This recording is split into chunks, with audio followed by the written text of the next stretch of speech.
Local news में आपका स्वागत है और मैं आपसे मुखातिब हूँ समीर अब्बास। ये और बात है आंधी हमारे बस में नहीं, ये और बात है आंधी हमारे बस में नहीं, मगर चिराग जलाना तो इख्तियार में है।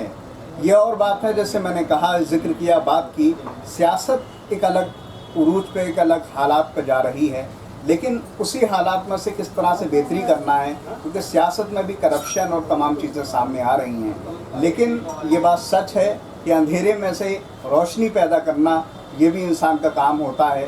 जाहिर है उसमें एक ऐसी शख्सियत आना चाहिए जो हालात को बदल सके, पढ़े लिखे लोग आना चाहिए ताकि एक नई उम्मीद और नई किरण पैदा कर सकें। और क्योंकि सियासी माहौल चल रहा है और सियासत की जब बात हो और बरेली का जिक्र ना हो, ऐसा हो नहीं सकता, क्योंकि लखनऊ और दिल्ली के बीच सबसे बड़ा शहर जो बरेली है, यहाँ 9 विधानसभा सीट है और इसमें कैंट विधानसभा सीट बहुत ख़ास है इस बार, क्योंकि पिछले तकरीबन 25 से 30 सालों से लगातार भारतीय जनता पार्टी के डॉक्टर राजेश अग्रवाल जी लगातार जीतते आ रहे हैं। लेकिन इस बार समाजवादी पार्टी की पूरी उम्मीदें हैं कि वो इस बार इस सीट को अपने हक में ले लें। जाहिर है उसके लिए तमाम उम्मीदवार भी लगातार कोशिशें कर रहे हैं। उसमें से एक उम्मीदवार हैं सैफ वली खान साहब। मैं तमाम उनकी बात करूंगा, लेकिन उससे पहले मैं एक तारुफ देना चाहूँगा। मैंने आमतौर पे जितने भी इंटरव्यू करे उनमें से कभी किसी को पेज से पढ़ के नहीं किया, लेकिन मेरी ये मजबूरी है कि आज मेरे साथ जो शख्सियत मौजूद हैं वो इतने बड़ी शख्सियत हैं कि उनका एक पूरा परिचय मेरे इस पेज पर लिखा हुआ है। मैं थोड़ा सा जिक्र करूँगा, साथ में उनके वालिद साहब का भी जिक्र करूँगा, क्योंकि वो सांसद आज़म खान साहब के बेहद करीबी रहे। बहुत सारे उन्हें पदों से नवाजा गया। मैं एक एक कर कर उसका जिक्र करूँगा। तकरीबन 70 साल उनकी उम्र है। अब आप उनका जो पद हैं जो उन्हें मिल चुके हैं या अभी मौजूद हैं उसका मैं जिक्र करूँगा, उसके बारे में बताऊँगा। वो पूर्व सदस्य राज्य हज समिति के रहे हैं उत्तर प्रदेश सरकार में, यानी जो सैफ वली खान साहब हैं इनके वालिद सरफराज वली खान साहब का जिक्र कर रहा हूँ मैं। इसके अलावा अध्यक्ष रहे हैं बरेली क्रिकेट संघ के, अभी हैं इस टाइम अध्यक्ष हैं। उपाध्यक्ष हैं कैरम संघ के। जवाहर गर्ल्स इंटर कॉलेज के मैनेजमेंट कमेटी बरेली के हैं। उपाध्यक्ष वो इस्लामिया इंटर कॉलेज बरेली से हैं। उप प्रबंधक इस्लामिया इंटर कॉलेज बरेली से हैं। इसके अलावा एग्जीक्यूटिव मेंबर अंजुमन इस्लामिया वफ़ कमेटी ये रहे हैं। इसके अलावा सियासी अगर हम थोड़ा मायना देखें तो वो कैंट विधानसभा समाजवादी पार्टी के पूर्व अध्यक्ष रहे हैं। ये बहुत बड़ी बात है, इसको ज़रूर सुनना चाहिए। इसके अलावा प्रभारी रहे हैं कैंट विधानसभा से समाजवादी पार्टी से, जिससे अब सैफ वली खान साहब टिकट के एक दावेदार के तौर पर लगातार दस्तक दे रहे हैं। अब मैं सैफ वली खान साहब के पास पहुंच रहा हूं। जैसा मैंने जिक्र किया कि पढ़े लिखे लोगों को सियासत में आना चाहिए। अब ये सिलसिला जब आगे बढ़ता है तो 5 जनवरी 1987 की पैदाइश है। उनकी जो क्वालिफ़िकेशन है वो उन्होंने BA और MBA किया है। अलीगढ़ मुस्लिम यूनिवर्सिटी में भी तमाम जो है तजुर्बे हासिल किए हैं। अब ये सिलसिला जब आगे बढ़ता है तो उनका राजनीतिक यानी सियासी जो क्वालिफ़िकेशन है, जो चीज़ें हैं वो देखने लायक हैं, और उसके बावजूद भी बेहद सादगी पसंद इंसान हैं। पूर्व सदस्य राज्य अल्पसंख्यक कल्याण बोर्ड के वो रहे हैं। Jawahar girls inter college Bareilly के वो एक सक्रिय सदस्य हैं। बरेली क्रिकेट संघ BCCI से रिलेटेड है, इसके भी हैं, और इस टाइम कैंट विधानसभा से एक दावेदार के तौर पर भी लगातार दस्तक दे रहे हैं। मैंने जैसे कि मैंने शुरू में जिक्र किया कि मैं आमतौर पे किसी का इंट्रोडक्शन पर्चे से या पेज से पढ़कर नहीं देता हूँ। ये शायद पहला मौका होगा ये मैंने आपके सामने दिया है, क्योंकि इतनी बड़ी शख्सियत आज हमारे साथ हैं। हम उनका जिक्र करेंगे, उसके बात करेंगे, और मैं नहीं समझता कि बरेली की सियासत में इतना बड़ा नाम कोई और होगा। दूसरा एक छोटा सा परिचय तो नहीं कहूँगा, बड़ा परिचय हो गया आपका। आपके वालिद साहब का भी देने की कोशिश की है, तारुफ देने की कोशिश की, कोई इजाफा करना चाहें तो कर सकते हैं, उसके बाद हम विषय पर आएंगे। आपने सब कुछ तो बता दिया, कुछ छोड़ा नहीं है। बाकी जो है बस यही है कि मैं तैयारी कर रहा हूँ कैंट विधानसभा से, और टिकट की मतलब जो है कोशिश भी कर रहा हूँ। पार्टी अब देखिए जिसे भी मजबूत दावेदार समझती है, जिसे भी जीतने का हकदार समझती है, उसे पार्टी रिकमेंड करेगी। जी, जैसा कि मैंने जिक्र किया इंटरव्यू में अपने कि आपके वालिद साहब का आज़म खान साहब से बड़ा करीबी संबंध रहा है, भाई जैसा रिश्ता रहा है। अभी उनको तमाम आरोपों की वजह से जेल में वो बंद हैं। तो आपकी सियासी जो कठिनाइयाँ हैं, मेरे कहने का मतलब आज़म खान क्योंकि अभी जेल में हैं, जी। किस तरह की महसूस कर पा रहे हैं, कमी खासतौर पर?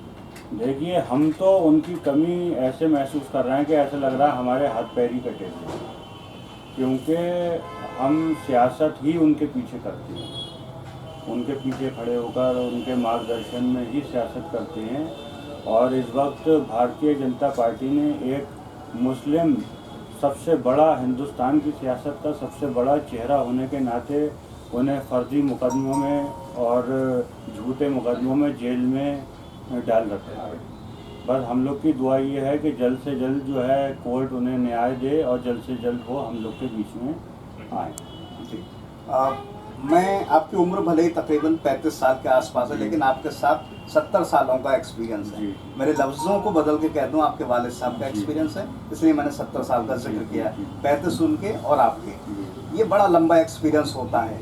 और इस बार आप कैंट विधानसभा से एक भावी उम्मीदवार के तौर पर लगातार दस्तक दे रहे हैं। जी। अपने वालिद का जो तजुर्बा है वो कितना काम आता है आपकी ज़िंदगी? देखिए, आज हम जो कुछ भी हैं वालिद के ही नाम से हैं और उन्हीं के नाम से हमारी पहचान है। और जो उन्होंने, उनकी इज्जत है समाज में, जो उनका मकाम है, उसी के को लेकर हम आगे जनता के बीच में जा रहे हैं। और पार्टी से भी इसी उन्हीं के इमेज के आधार पर ही हम लोग जो है जैसे टिकट की दावेदारी कर रहे हैं। जी। मैं ये जानना चाहता हूँ सैफ भाई कि आप पढ़े लिखे उम्मीदवार हैं, एमबीए होना, और ख़ास तौर से अब एमबीए की वैल्यू भले ही कम हो गई, लेकिन आपने उस दौर में किया जब बड़ा अहमियत हुआ करती थी। पढ़े लिखे उम्मीदवार की एक अलग पहचान होती है। अगर पार्टी और उसके बाद आवाम और जनता आपको मौका देती है, तो क्योंकि आप एजुकेटेड इंसान हैं, तो किस तरह का बदलाव एजुकेशन में ख़ास तौर से लाना चाहेंगे? भाई, एजुकेशन में तो देखिए यहाँ पर बहुत ही ज़्यादा बदहाल है। जो आप कहेंगे कि व्यवस्था जो है, सरकारी एजुकेशन मशीनरी बिल्कुल ध्वस्त है एक तरीके से। तो मैं यही चाहूँगा कि अगर अल्लाह ने मुझे मौका दिया और अल्लाह ने मुझे कामयाबी दी, तो मैं सबसे पहले तो एजुकेशन को और हेल्थ को लेके काम करना चाहूँगा, क्योंकि ये बेसिक्स हैं। और इंफ्रास्ट्रक्चर को लेके काम करना चाहूँगा। जी। अच्छा, मैं ये जानना चाहता हूँ, क्योंकि आपका मैंने अभी पूरा बायोडाटा पढ़ा, आपके वालिद साहब का, आप क्रिकेटर भी रहे हैं। जी जी। और आपके वालिद साहब भी लगातार संस्थाओं से जुड़े हुए हैं, तो खेल कूद का बड़ा मायने होते जी। हैं, और हर देश के लिए, क्योंकि हमारा देश में भी खासतौर से क्रिकेट, जी। उसका बड़ा जिक्र होता है, बात होती है, आईपीएल और तमाम चीज़ें हैं। तो खेल कूद को लेकर किस तरह से भविष्य में ख्याल होगा, सोच होगी, क्योंकि खेल कूद का बड़ा मायने है। कैंट में, बरेली में तो बहुत ज़्यादा क्रिकेटर आगे फिर नहीं बढ़ पाए, तो अगर जैसे मैंने जिक्र किया पार्टी और उसके बाद अवाम, अखिलेश यादव जी का भी बड़ा एक इसमें ध्यान रहा है, जोर रहा है कि खेल कूद में भी लोग आगे बढ़ें। देखिए, अखिलेश यादव साहब ने बहुत बड़ा काम कर दिया है क्रिकेट से रिलेटेड, क्योंकि उन्होंने हमारे यूपी को एक इंटरनेशनल लेवल का इकाना स्टेडियम के नाम, उस पर एक इतना बड़ा तोहफा दिया है, क्योंकि हमारे यूपी में कोई भी स्टेडियम इंटरनेशनल लेवल का नहीं था। और अखिलेश यादव साहब ने अपनी हुकूमत में ये काम करके क्रिकेट को आगे बढ़ाने का बहुत बड़ा काम किया है। और हमारी कोशिश भी यही रहेगी कि अल्लाह ने हमें, फिर वही कहूँगा कि कामयाबी अगर अल्लाह ने दी, तो हम भी इसी लाइन पर आगे काम करेंगे क्रिकेट के लिए। जी। बस एक दो सवाल रह गए हैं। लखीमपुर की खीरी की घटना आपके सामने है, आंखों में वो मंजर है जब 10 लोगों को कुचलकर मार दिया। एक इंसान का जो जिंदा है और खासतौर से नौजवान है, उसका इस तरह से जब कत्ल हो जाता है तो पूरी इंसानियत का कत्ल माना जाता है। किस तरह से देखते हैं पूरी घटनाक्रम को? और क्योंकि इसमें मंत्री जी के बेटे का नाम लगातार आ रहा है, तो किस तरह से पूरा इस वाक़े को देखते हैं? देखिए, इसमें अब मैं क्या कहूँ, ये तो तानाशाही चल रही है यहाँ पर उत्तर प्रदेश में भी और हिंदुस्तान के अंदर भी। इसमें आज के तारीख में किसी की जान की कोई कीमत नहीं है।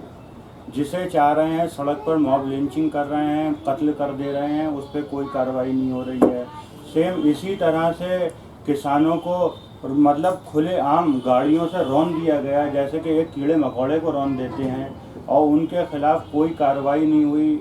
जब इतना ज़्यादा विपक्ष ने हंगामा किया है, तो सिर्फ एक नाम के नाम के तौर पर गिरफ्तारी की गई है। सही मानों में ऐसे आरोपियों को तो फांसी की सज़ा होना ही चाहिए जी जिससे आगे कोई ऐसे लोगों की ये करने की हिम्मत ना पड़े।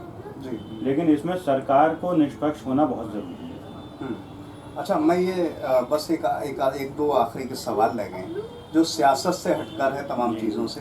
बड़ी बिजी लाइफ होती है आजकल, सियासत भी फुल टाइम जॉब हो गई है। जी। अब वो पहले जैसा दौर नहीं रहा कि आप और पेशों से भी जुड़े रहें, सियासत भी कर सकेंगे। इतनी मसरूफ़ लाइफ के दरमियान अपने मनोरंजन के लिए, क्योंकि आपने बड़ी सारी चीज़ों पे आप खेलकूद में भी रहे जी। हैं, आपने बड़े सारे पद हासिल करे और लगातार जुड़े हुए हैं, आपके वालिद साहब भी जुड़े हुए हैं, अपने मनोरंजन के लिए क्या कर पाते हैं इतनी मसरूफ़ लाइफ के बीच, तो उसका जिक्र कर सकते हैं। मनोरंजन तो अब ऐसा कुछ नहीं होता है, बस शाम को अपने फ्रेंड्स हमारे जो हैं वो आते हैं, अपने उनसे थोड़ी हंसी मजाक हो जाती है, बस यही मनोरंजन हो जाता है। जी, अगर आप हमारे ज़रिए से बरेली और ख़ास तौर से कैंट की आवाम और जनता को कोई पैगाम, कोई मैसेज देना चाहते हैं तो दे सकते हैं। बस मैं अभी तो फ़िलहाल देखिए जिसने ईद मिलादुन्नबी है इसका मैं मुबारकबाद पेश करना चाहता हूँ कैंट के पूरे हिंदुस्तान के लोगों को।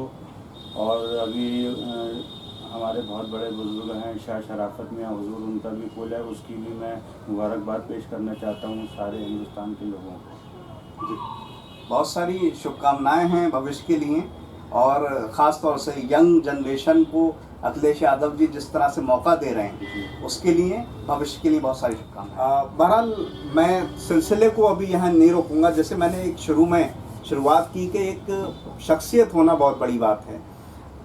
करीब जब मैंने एक इंटरव्यू में बात की, 70 सालों का लगभग एक्सपीरियंस इसलिए कहा क्योंकि वालिद साहब का भी 35 साल का एक्सपीरियंस है।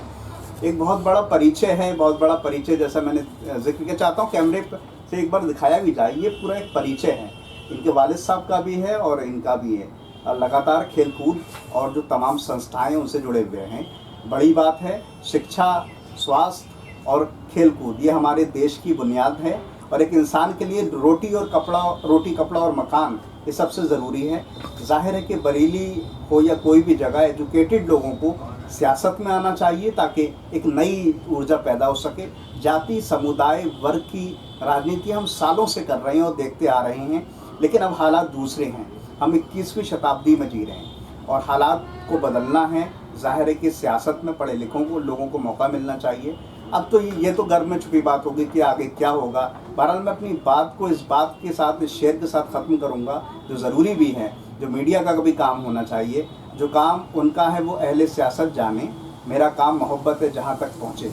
और मीडिया का काम भी ये है कि हर किसी की बात को लोगों तक, आवाम तक पहुँचाना चाहिए ताकि एक नई ऊर्जा का संचार हो सके। बहरहाल इन तमाम बातों के साथ मैं सबीर अब्बास, कैमरामैन सरताज हुसैन के साथ, अटल न्यूज़।